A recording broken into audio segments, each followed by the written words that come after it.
మీనాకి బాలు తరపున సారీ చెప్పి సత్యం ఇంటికి తీసుకుని వస్తాడు. తీసుకుని రావడమే కాదు, ప్రభావతికి ఓ రేంజ్లో గట్టిగా వార్నింగ్ ఇస్తాడు. నీ కొడుకును వెనకేసుకొస్తే వచ్చుకో, అంతేకాని నీ అక్కసిని మొత్తం కోడల మీద చూపించావంటే మాత్రం బాగుండదని చెప్పని వార్నింగ్ ఇస్తాడనమాట.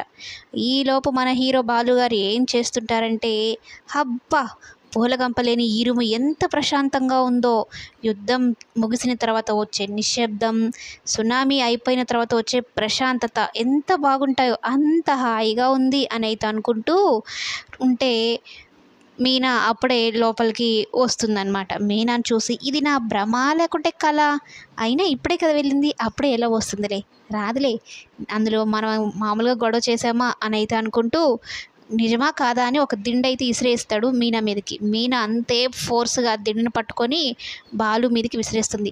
వామ్మో ఇది కల కాదు, భ్రమ కాదు, ఈ పూలగంప నిజంగానే వచ్చేసింది సామోయ్ అనుకుంటూ ఉంటాడనమాట. అదేంటి అంత త్వరగా వచ్చేసావు, నువ్వు వెళ్ళిన స్పీడ్కి అసలు రావు అనుకున్నాను అని అయితే అంటూ ఉంటే, మామయ్య గారు మొహం చూసి రావాల్సి వచ్చింది. అంత పెద్ద మనిషి చేత సారీ చెప్పించుకున్నందుకు చాలా గిల్టీగా ఫీల్ అయ్యి తిరిగి వచ్చాను, అంతేకాని నిన్ను చూడకుండా ఉండలేక నీ మీద ప్రేమతో అయితే ఎగురుకుంటూ రాలేదనేది చెప్తూ ఉంటుంది.